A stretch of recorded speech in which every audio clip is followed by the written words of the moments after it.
Okay, we got Beverly situated. I'd like to call the planning board meeting of January 16th, 2025 to order.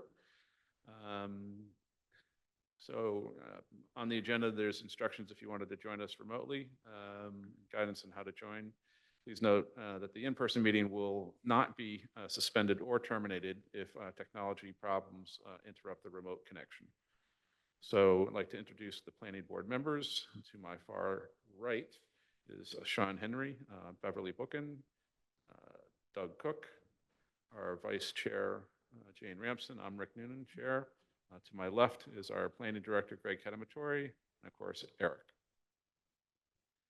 And next, again, with sort of a solemn moment, our longtime friend and board member Hank McCarl passed, and we'd like to observe a moment of silence for his 23 years of service to the planning board.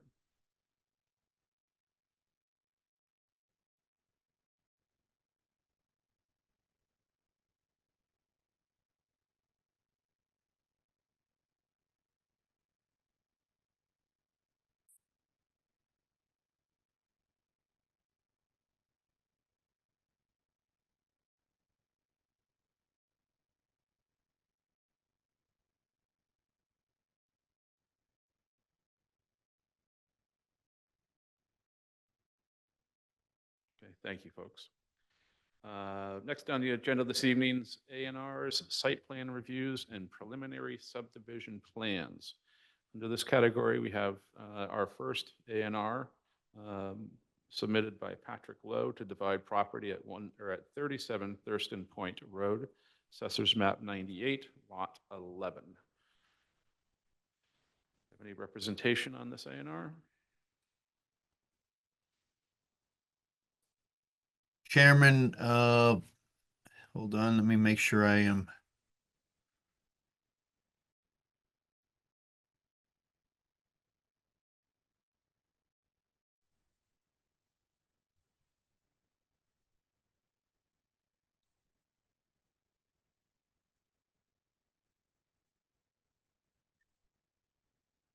Thank you, Mr. Chairman, members of the commission, board. For the record, John Judd, engineer with Gateway Consultants, representing the applicant for this division of the property noted at 37 Thurston Point Road. This is a property that has frontage on two roads. If you'd like, I can pull it up on my screen and show the layout if that's legible on the screen. Yep. Okay, and thank you. So essentially, we have Thurston Point Road on the left, existing dwelling here, and a large backyard here with access on Mako Drive here. So each lot has the requisite area of frontage and so forth and access. And we can answer any questions at this time, should you have any. Eric, pretty straightforward, this one? Yes, I believe this is in the R10. It is, correct. And it separates, this is the lot division. It's two more or less 10,000 square foot lots with the requisite frontage. John, could you just explain a little bit more about the traveled way and the layout for Mako? And that's a private way? It is a private way. The layout as recorded is shown on the two lines here. Obviously, the traveled way here goes back to further homes that exist down toward the south. And what we've done is we've added an easement, access easement here to continue that right of way, or that traveled way rather, that extends across. There's ledge in this area here. I suspect that's why that was never constructed within the actual right of way. So what we've done is added this permanent easement here that would be recorded with the plan. Thank you. Sure. Other questions from board members? So that doesn't affect the lot size. It's still a conforming lot, right? It is, even with the easement, you can see we have over, I believe it's 860 and 960, almost 1,000 square feet of additional area that would still serve the minimum requirement, even if that was not to be used, that easement area, which obviously it is allowed, it's just an easement, an access easement, but nonetheless, it does have the surplus to meet the minimum zoning. Any other questions? Hearing none. I move that we approve the A&R plan submitted by Patrick Lowe to divide property at 37 Thurston Point Road. Assessors map 98, lot 11. So we have a motion by Jane Ramsden, seconded by Doug Cook. And we're all in favor. Everybody's here. Aye. Aye. Aye. Very good. Oh, we don't have to take a single vote. Oh, We still have to say aye. all right. I think you're good, John. Okay, thank you very much. I will hang around. I'm not sure if, it looks like Mr. Favazza is on the line, so if there's any questions on the next one, thank you. Might need a little help. He's already nervous, so stay right there, John. Okay, next on the agenda this evening, approval not required plan submitted by Cherry Street Gloucester LLC to divide property at 147 Cherry Street and 4 Molly's Lane, Assessors Map 188, lots 56 and 57. Floor is yours. Thank you. Hold on, try this again. You bring your guitar. I know this is nice. In one moment, I join as a panelist. While I do that, I will state for the record, my name is Joel Favazza. I'm an attorney at Seaside Legal Solutions with an address of 123 Main Street. I have to get a little closer to the mic for us. I'm just going to hold it. Yeah.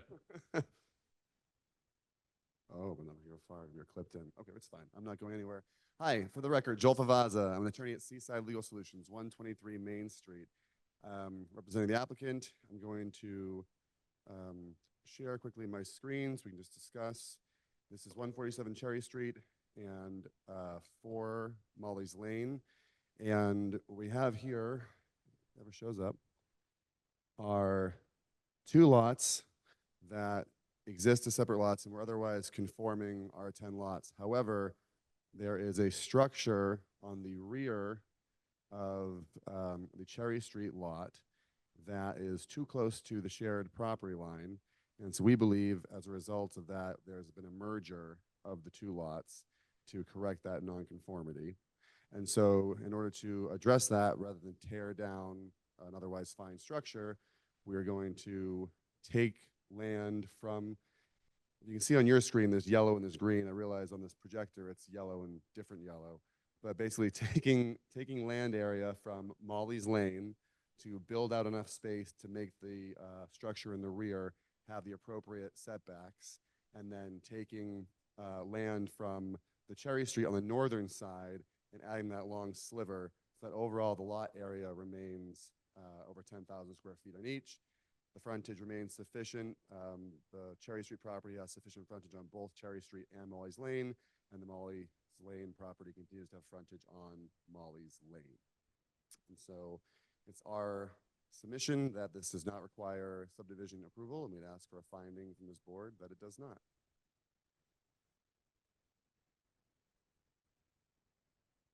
Really 10,000 square feet on the button. John Judd, he had it down to 10,000 square feet exactly. First time I've seen that. It's a wonderful time to be alive. It is. Eric, anything on this one? I have no information to add. Fair enough. Questions from board members? I'm a little confused about why it says parcel B down on the sliver that you're apparently conveying. I guess you're just saying you're conveying parcel B. Exactly. Parcel B is being chunked out of 4 Okay. Molly's Lane and added to 147 Cherry. And then parcel A, the sliver at the top, is being chunked out of Right. 147 and given to. So there's your uneven 10,000 plus 1,019, 11,019. Yeah, this looks very straightforward, and I like that you're making a non-conforming situation conforming. Other questions from board members? Hearing none. I move that we approve the A&R plan submitted by Cherry Street Gloucester LLC to divide property at 147 Cherry Street and 4 Molly's Lane, Assessors Map 188, lots 56 and 57. Yeah, motion by Jane Ramsden and seconded by Doug Cook. All in favor? Aye. Aye. All right. Thank you, gentlemen. Thank you. Have a good night. John. Okay, next on the agenda this evening is a public hearing in accordance with the provisions of Mass General Law 41 and the rules and regulations governing the subdivision of land in Gloucester. Gloucester Planning Board to consider a two-lot definitive subdivision plan filed by 20 Main Street LLC entitled Chisholm Court Extension at 20 Main Street, Assessors Map 7 and Lot 94. I'll open the public hearing. And any representation for this one? So we're in a little bit of a mystery. You'll recall there was a letter submitted to the board back on November 18th of 2024. It was a request from Sean McCormick representing 20 Main Street LLC to continue the hearing to this evening's meeting of January 26th. I reached out to the representative last week. I have not heard anything back further. So there's been no communication since the last continuation request. You said January 26th. Did you mean 16? I did mean 16. Thank you very much.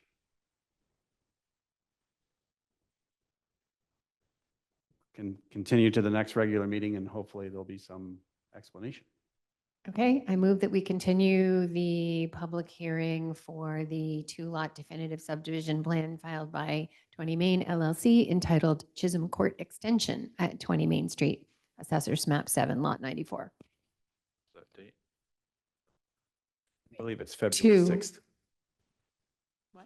February 6th. To February 6th, 2025. So moved. We have a motion by Jane Ramsden, seconded by Doug Cook. All in favor? Aye. Aye.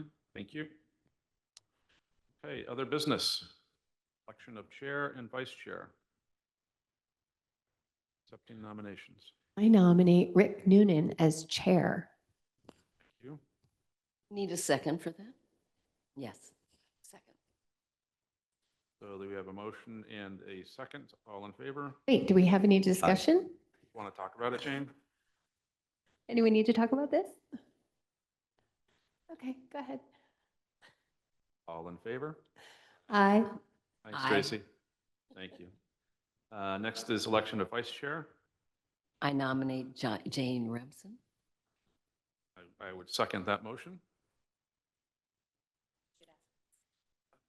Let's talk about it, Jane. Any discussion?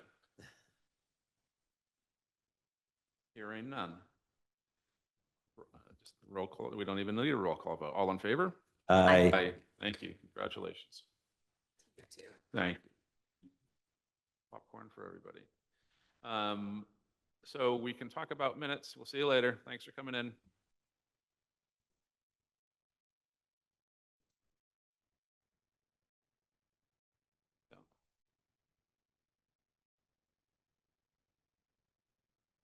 Pull up some minutes.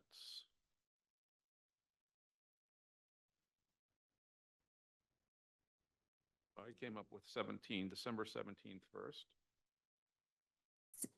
I wasn't there for this, but under public hearings, it says pursuant to section 17 of chapter 53 of the Acts of 2020. What is that? What's the Act of 2020? Here, you can look at one.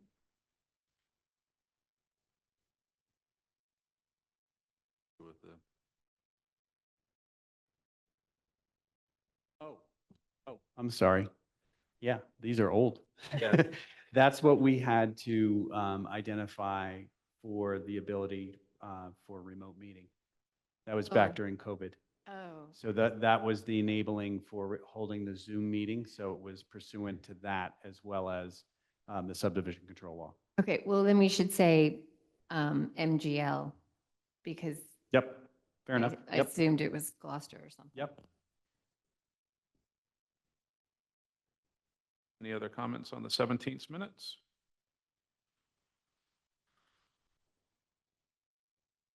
Yeah, I'll remember. I'll accept the motion to approve the minutes of December 17th. Hang on, I don't think you have a quorum because Doug and I were both not there. No, oh, you both weren't there. Yeah. Uh, And off.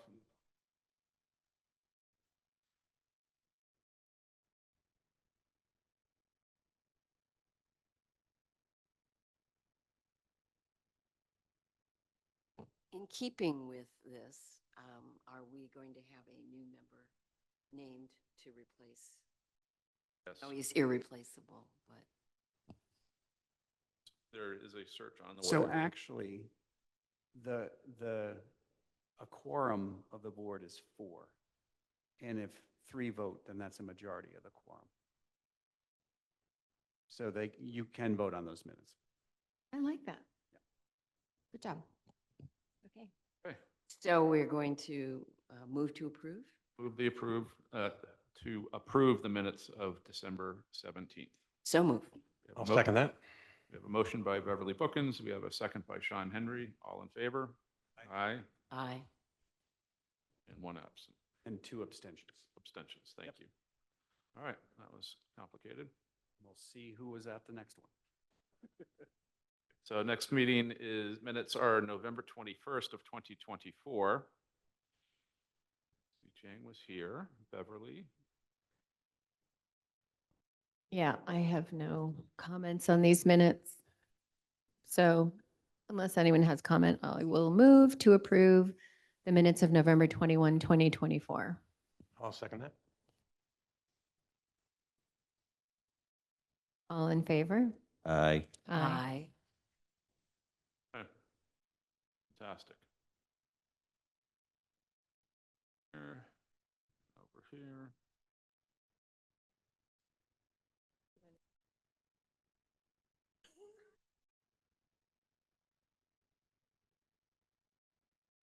Oh, just, yeah, so for a new member, I know the mayor's office has received some interest from some folks. If you have others that you may know of that have some interest, they should express with a letter to the mayor their interest to serve on the board.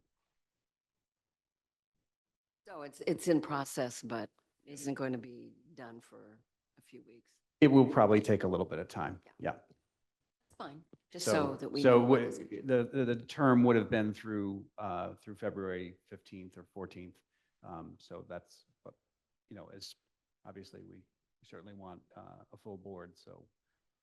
But that consideration is for the mayor and then through the confirmation process, council. Great. So discussion of planning board work plan for 2025 is next. Everybody's brimming with excitement. So, I understand. so I'm going to share my screen. Let's see.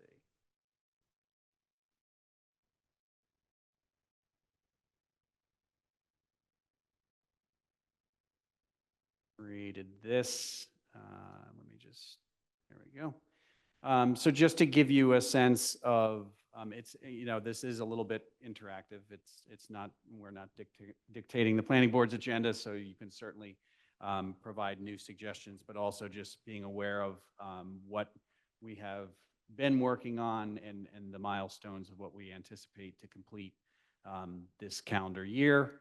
So I kind of just put these in 3 different buckets. Obviously, the comprehensive plan is something that is ongoing and we'll have some activity this month as well as the next couple of months. So over the course of the first half of the winter, is it the first half? I'm not sure where we are in winter. I do enjoy the cold weather.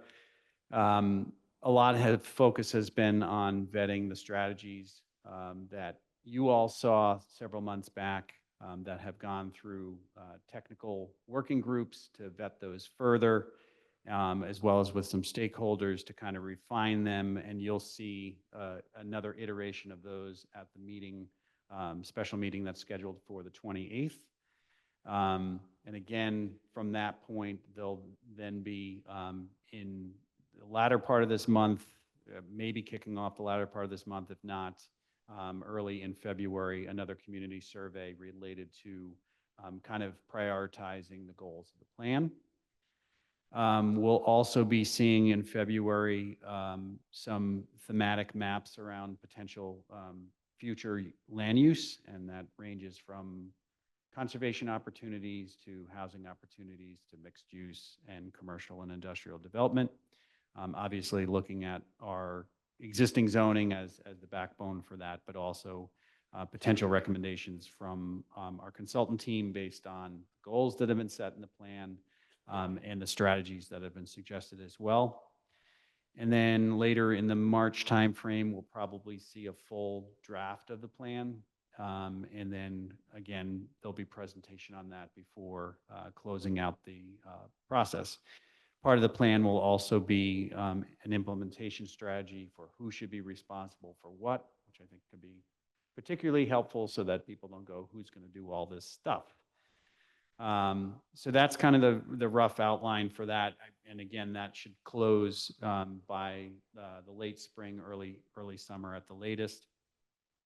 And then I just kind of did a little reflective on the last year and what the board might want to work on. We've had a number of different types of permits, some that are not so often used, come before the board that in many instances raised a lot of questions about the ordinance itself rather than necessarily the proposal that was submitted. So whether or not, and you can help prioritize this, but I know we've had a lot of discussion about the interplay between the OSRD ordinance as well as the cluster ordinance. They have differing standards. They have a similar goal in a lot of ways. So kind of doing a little bit of some work on evaluating the merits and standards of the two, and the question has been asked whether we need both. Village Development Overlay District was also one that was a bit of a challenge. You know, making it a little bit clearer around what its intention is and how it can be implemented, as well as, you know, as we saw, this was an ordinance that was created in about 2003, and we saw the first attempt to utilize it last year. Haven't seen as much common driveway and pork chop lot special permit activity as of late. We could certainly summarize, you know, how that's been utilized, when it's been utilized, and whether or not, you know, those are tools that we want to continue to have in the toolbox, as well as the road improvement plan provisions, which seem to always be a challenge. Not every community has that type of process. It seems to me that invariably it causes a lot of angst in the road that's proposing to be improved, and it is a creature of Gloucester's subdivision regulations. Not all communities do it. We actually have had one project that was an A&R application where there was a little bit of a negotiation of improvement that I think is probably going to turn out pretty well. So that's just one, and I would certainly bring Suzanne Egan into that discussion as well, just to think about whether that's something that we need to have on the books, whether we should have on the books. So those are suggestions. If there's others, you know, certainly want to hear feedback. On the environmental regulatory review tab that I've created, so we were anticipating that DEP was going to be changing statewide stormwater standards last year. They held some hearings in the spring and kind of had tabled that. But it did cause us to look as we responded and provided some feedback on the draft regulations. that we treat the way that stormwater management needs to be dealt with in a variety of ways and not necessarily in a consistent way. So we have stormwater provisions in our subdivision regulations. We have stormwater provisions in our zoning ordinance. We have stormwater provisions in our wetland ordinance, and as well as there's also some reference to what needs to be applied potentially in a 40B application as well. They have to look towards what we require, and we can't hold somebody to a higher standard than we already have articulated in our zoning ordinance.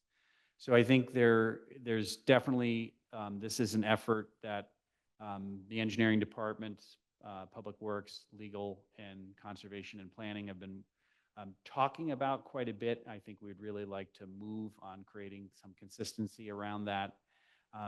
The way it would impact the board is there may be ordinance changes in the zoning ordinance as it points folks to what standard will be applied, as well as the subdivision regulations. Additionally, in that kind of environmental regulatory review, already referenced a little bit, OSRD and Gloucester have open space standards, which has an environmental backbone to the application of those standards. And we've also heard a lot about some existing projects as it relates to clear treeing. Jane, you did it to me. My warm seater, my seat warmer. Tree clearing and slope disturbance, and whether or not there's the consideration of some standard related to that. Some communities have tree ordinances that specify how an individual lot has a starting point for being developed.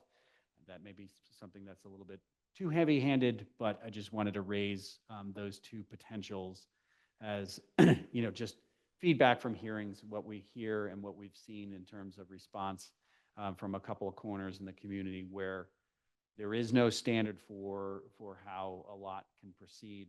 Somebody, if they want to, can basically bring things to bare earth and put it all back together, and whether or not there's any desire to create some preservation of existing trees and whatever that might be, whether it's by size, which isn't necessarily always the greatest thing, because eventually they're all going to age out. But again, it's a consideration that can be infused into subdivision review, into any permit that the board issues, as well as potentially going all the way down to the level of the individual lot. And then the last bucket is housing initiatives. I think one of the things I've certainly discussed with Alex, as we've had all these discussions around housing over the last year, I think we need to do a better regular job of keeping a tab on where we are in terms of not only production, but also a refresher kind of on demographics at a more regular basis, rather than when permit application comes in and we start talking about inclusionary housing, or we're considering an ordinance change that's trying to affect a positive change to develop housing that's been reflective of community need. So that's something we plan to do probably later in the spring. Again, I think we'll also start looking at a 10-year period of what's occurred to give a better baseline. We have some of that information from the comp plan, which will be helpful, and we can kind of reiterate and continue to use that information. I think we're probably at the point where it might make sense. There are new requirements for reporting on accessory dwelling units that are associated with changes that were just recently enacted in August at the state level for ADUs.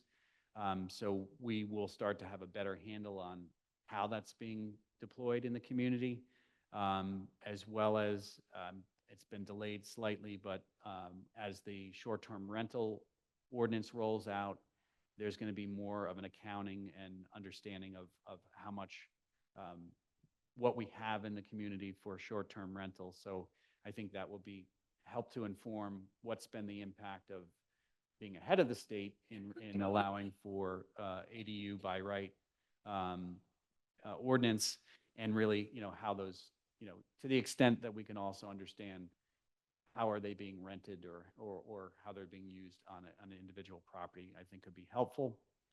Our inclusionary ordinance comes up quite a bit. We had a fair amount of discussion around that in the 3A effort. And I think, kind of seeing how that's played out in its current form and whether or not there's any adjustment needed. We've had some discussions with the Affordable Housing Trust. They are always kind of looking for ways to generate revenue that they can utilize to help affordable housing projects. And so whether or not, again, this is a question, I'm not dictating anything, but whether or not we could look at the structure of the in lieu payment as it is right now. A 6 to 9 unit would have to make the same contribution, and whether or not there's an opportunity there to look at something that's a little bit more scaled that may also potentially capture more projects contributing. And this is something that was evaluated as a part of the economic feasibility analysis of the 3A. We asked them to look at, because in order to have an in lieu payment or have inclusionary, they had to look at our ordinance and see how it would be applied. We asked them to go a little bit further and evaluate what's the economic feasibility of having something scaled that potentially even lowers the threshold to apply to fewer units than the current ordinance at 6 would require. It was positive in terms of the model that was needed for that economic feasibility. So I think it's a really potential tool that we can use to have a discussion around whether or not that's something that the board would like to consider. And then lastly, we did have discussion about 40R, and I think probably in the late spring, maybe early summer timeframe, I think we'd probably be in a position to start having some discussion about what that would mean, how the tool can potentially be used. But we're also being very sensitive to other activities around housing and introducing that at the right time for discussion. So that's my short list.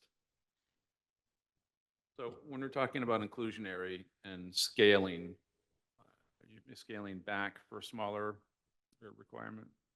So I've heard direct feedback from projects in the early stages that the threshold payment for a 6-unit project is too high.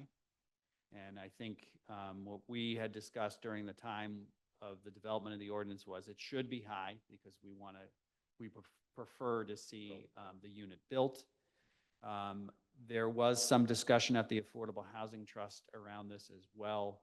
And again, I think that there's a choice to be made there of, is it dollars that can go to a project that has more affordability in it, potentially 100% affordability, like some of the recent developments we've seen, and how that money can assist with moving a project like that forward versus having one unit in a market rate project. So I'm not saying there's any right or wrong answer, but the other thought was, we do treat a 6-unit project and a 9-unit project the same, and there's an economy there of what a project might be able to absorb.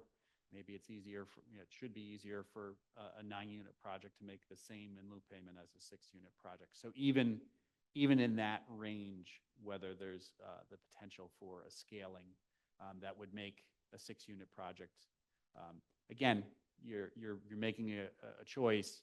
If there's a lesser payment for a 6-unit project, it might be more viable to make the payment. But again, how far can those potential dollars go towards being used by the trust to try to leverage a 30-unit project or a 20-unit project versus getting, literally just one unit out of that project. So there's a trade-off there.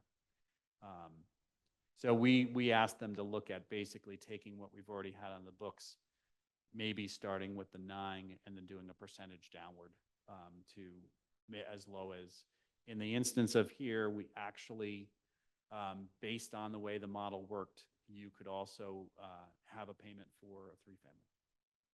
Now, that's what the model says. I think there's a lot of cost that goes into that, and whether or not that's exactly what you want to do, but at least this model that was tested, that was, you know, potentially used by 177 communities and developed based on all those a pro forma and putting in this as a potential additional cost.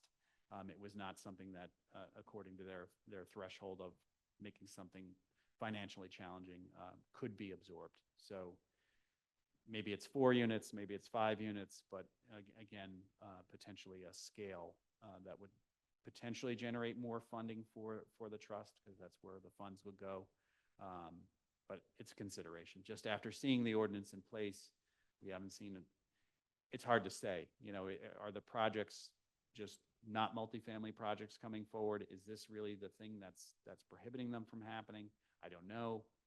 But there is the possibility, and again, back to that analysis of 10-year period, what have we seen for 3-unit projects, 4-unit projects, 5-unit projects, and what would that mean if we had something in place? I think could be helpful. That's the only follow-up question would be, has anybody, since we've changed the inclusionary language, made a contribution in Luke Clayman? No. So, I mean, at least in that respect, I think, you know, we've seen a couple of projects that have committed to developing within. I don't think we've seen a lot of in that 6 to 9 range. So it may just be that, you know, it's just not the scale of the product that's being proposed at this point. But again, anecdotally, we've heard, and I'd have to kind of verify this with projects at the zoning board level, of whether or not there's been 3, 4, or 5-unit projects in that scale. So. Taking a step back though, for big picture, what of these are, could we prioritize this list a little bit? And also, what can we do ourselves, and what do we need? Do we need a consultant for any of this? And which needs funding, which might be hard?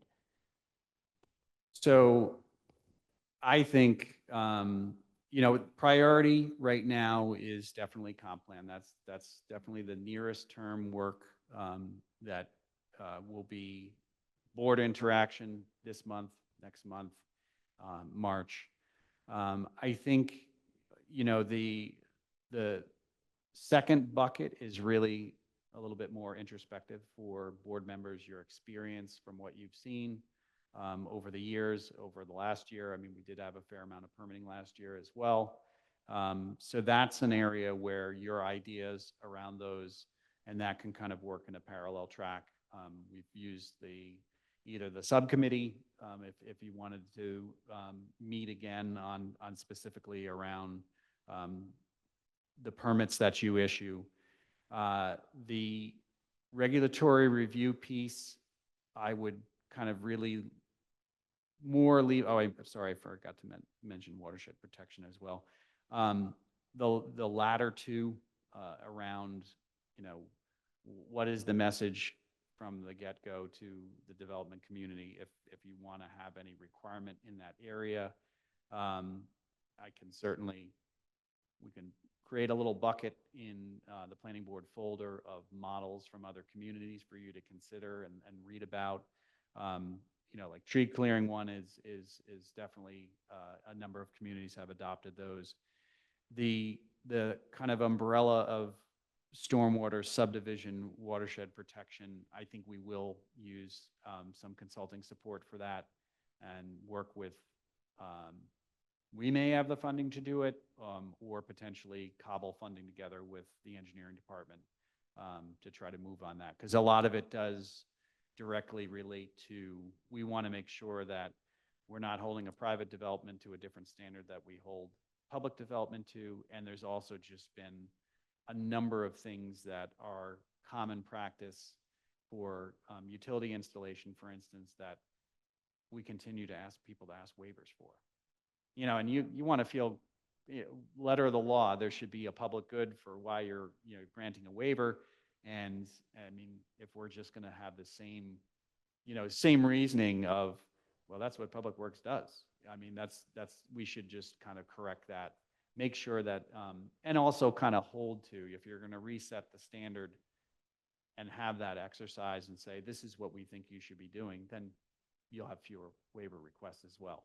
When somebody says, well, actually, we'd like to, no, this is the standard, and there's no public interest to waiver from this. So I think some utility design work, but also, taking a look at, one of the things that's come up in a number of subdivisions has been street trees and sidewalk on both sides, and, different things like that, that I think there'll be a point where there'll be a technical piece of this that will be recommendation from consultant that will probably be using a consultant that often consults with the city on utility project and that type of thing. But when it gets into what do you want submitted to you? Do you want, I mean, there's been a couple of times where we've had to ask for, you're supposed to locate the trees. Why aren't you locating the tree? So making that stronger on the front end, and then again, back to if there's going to be any standard for looking at alternative layout or preserving different elements of a project before you just get, here's the plan. And again, that also can go, it has an impact as well if it happens at the lot level. Then you really will be focused on street layout and street design, which is really what the subdivision control law is around. And we kind of get wrapped into this holistic plan. But it may be that there's other ways to ensure that there's going to be some preservation if it was done at the lot level as well.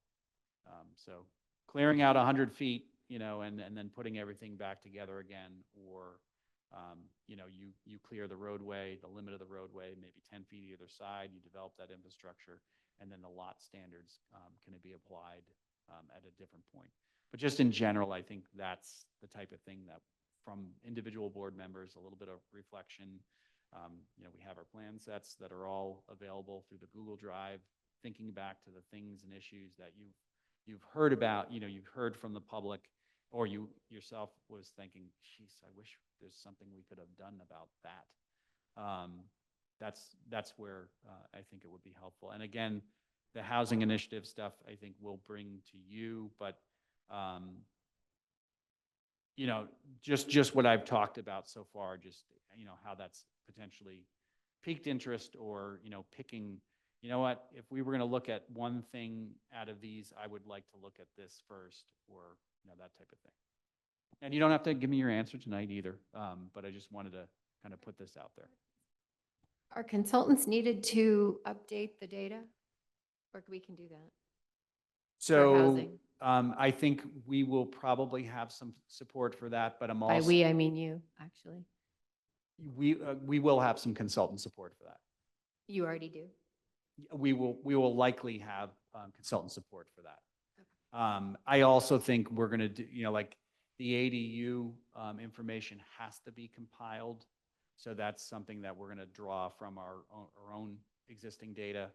Yeah, so I think we'll have some support for that effort as well. It's not just going to be done within house. But it's not hard to get a consultant, is what I'm hearing you say. It's not. I think for what we need consultant support, I think we'll be okay, Okay. for what we have, unless there's another idea or, yeah.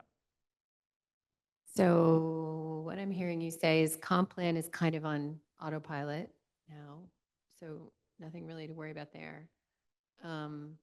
Maybe the subcommittee could meet on the second bucket. And then the stormwater and this subdivision regs in the watershed, that's kind of urgent, right? That's a little bit more urgent. I think it's something that we're scoping right now with engineering, and we will be bringing Yeah. recommendations to you. Okay, great. And then tree clearing, I definitely think we ought to do that. That's always showing up as something that we wish we could fix.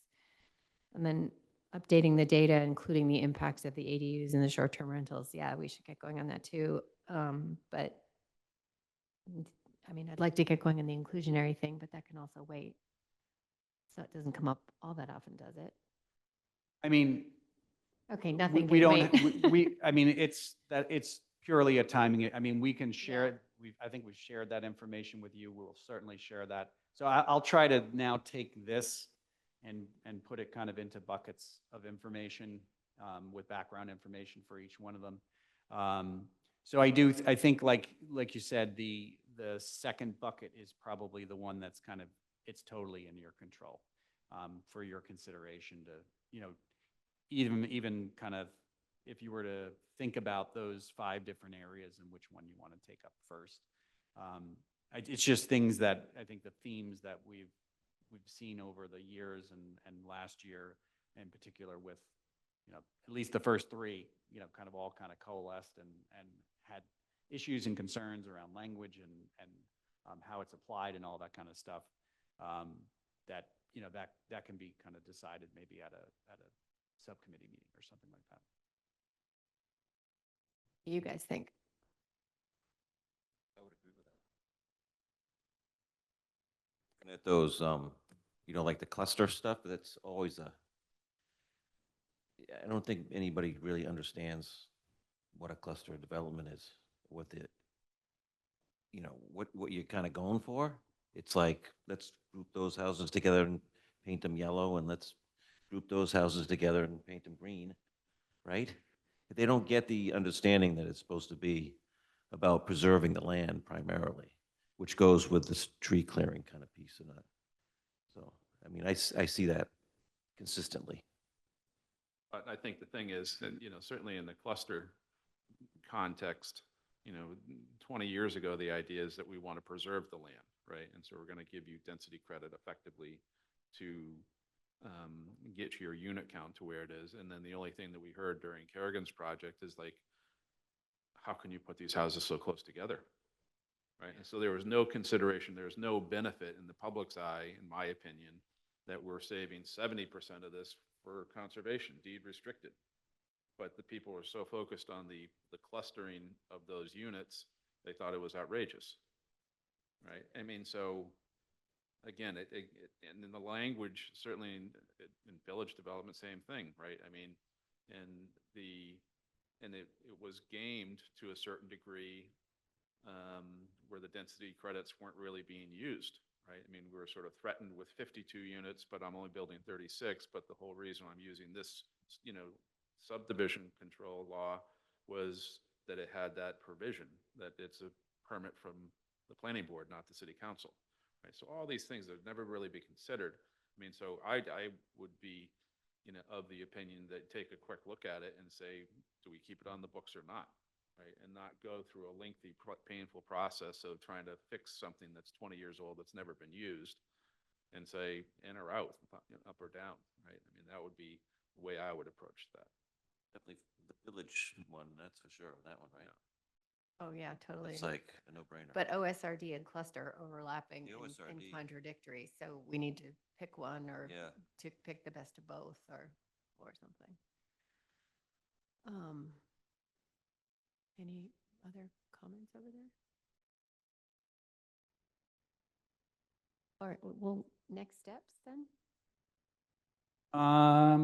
Well, we have a couple meetings coming up, but I think if you wanted to just kind of take off of maybe what you were just referring to, those kind of 3, maybe at a subcommittee meeting in February, March timeframe. I mean, totally. I mean, again, there's nothing that's pushing this. It's also just the cadence of, what we're going to see on the every 2-week schedule. But also, the next month is a little intensive with a couple extra meetings. But if you think it makes sense to move that off to refer that to the subcommittee level, we can have a discussion and then kind of go from there. And maybe we can break that into, those 3 as well as the consideration of tree bylaws and that kind of, or I say bylaw because I just know of a town that has one. So we can kind of break that into 2 parts and then make some decisions how you want to move forward with it.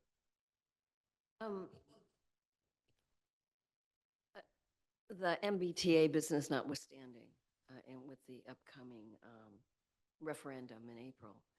I think we have a shared concern about keeping the eye on the ball about creating housing alternatives, especially those that are outside of the MBTA and don't have the baggage that it has. And I hope we don't lose sight of that, because we did come up with at least 3 or 4 opportunities for increasing housing through creative zoning that did not need to be in the MBTA, and I don't want to lose sight of those in this coming year.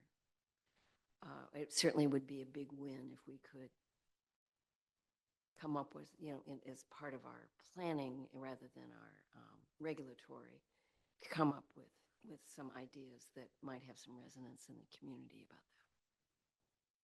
that. I agree. And 40R, I don't know where the list went, but that was on the, at the bottom of the list. But I think it's just with everything else going on, probably take it up in the summer or the late spring. And I think it's not really an issue for the planning board, although it would, I think, assist us in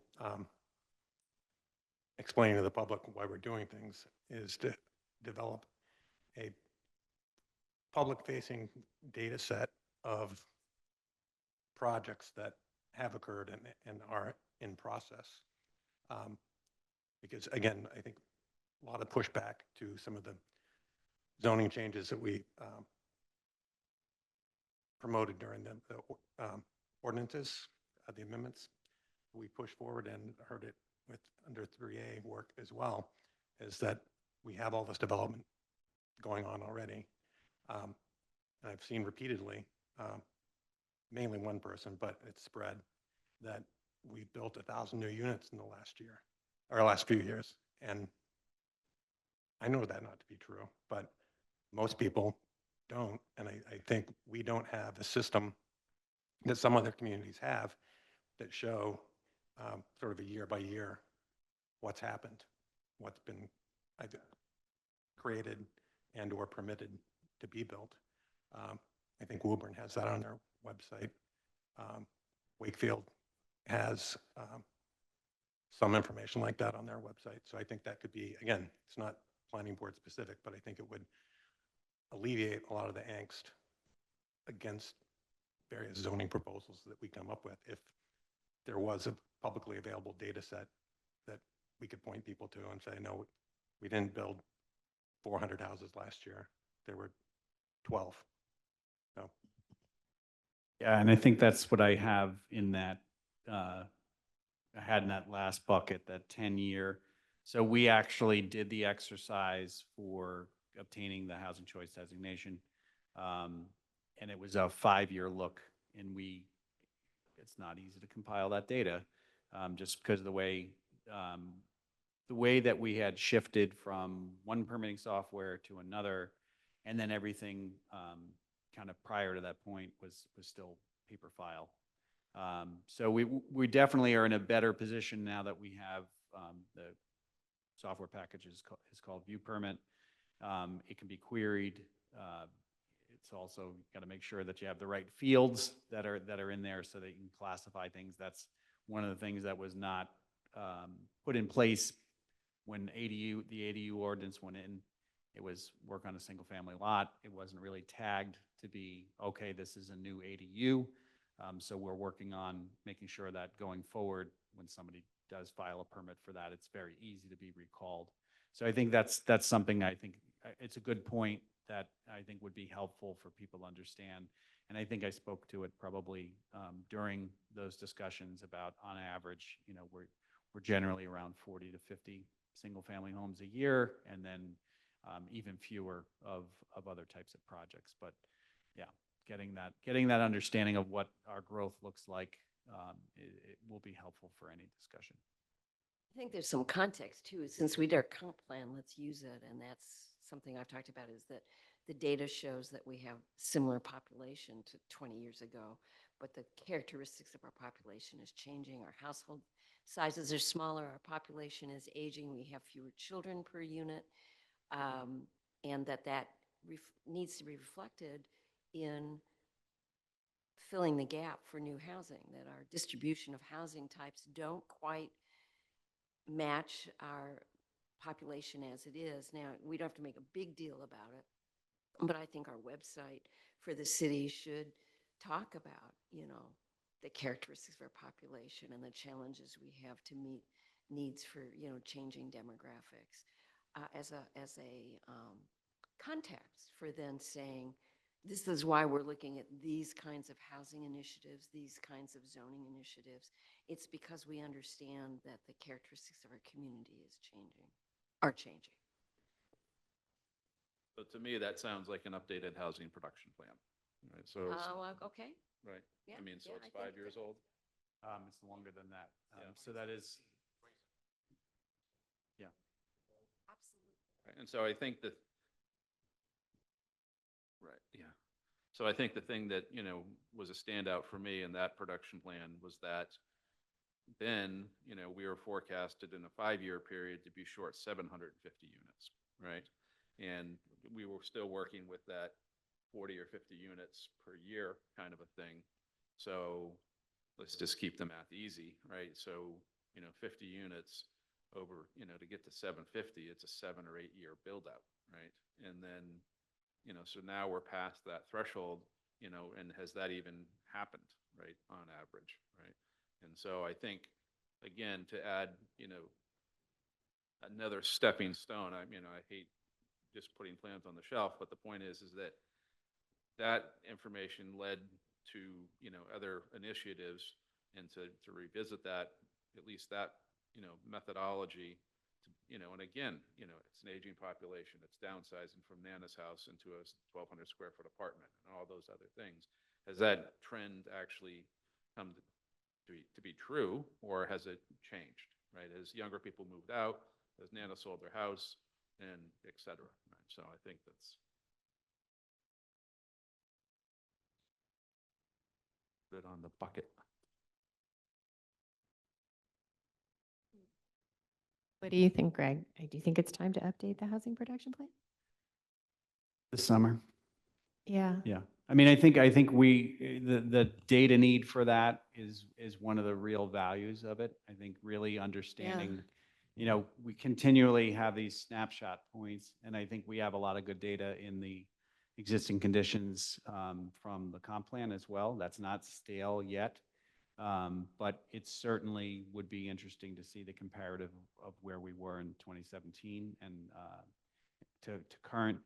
And as I mentioned, the data collection that we had to do for the housing choice designation was looking at 5-year period, and the metric that gets you there is whether or not you've increased your housing stock by 3 or 5% in that 5-year period.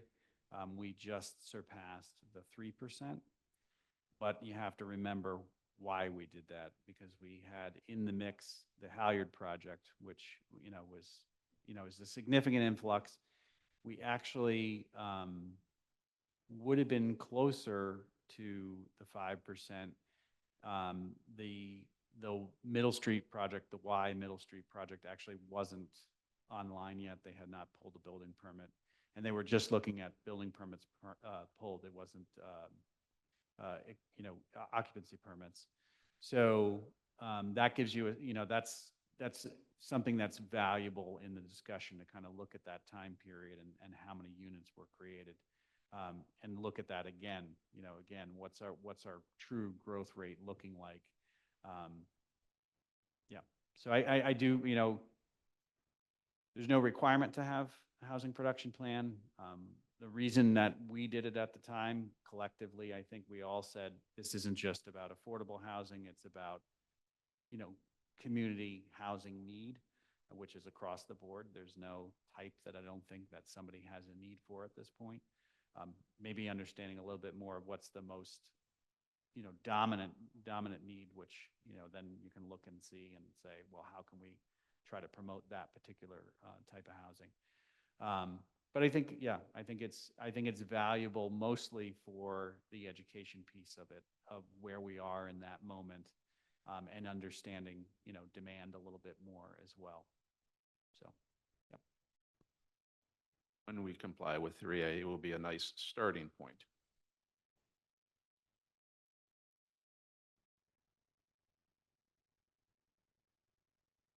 Those who didn't. I don't want to talk about it. Hey, the only other thing that I need to do is find somebody on the board that would like to be the adjourn person.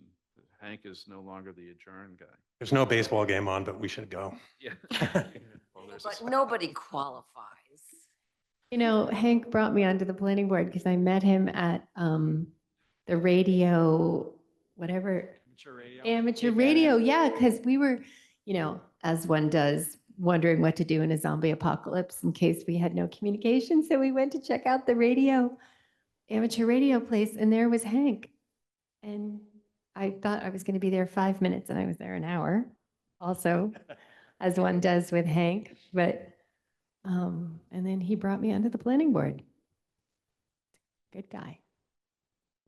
I don't want to be, I can't fill his adjourn shoes, so someone else is going to have to do that. We could, in honor of him, do a rotating so that no one takes his place.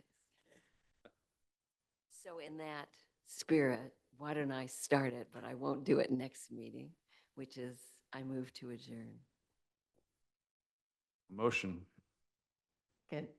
We have a motion by Beverly Bookins, seconded by Jane Ramsden. All in favor? Aye. I Aye.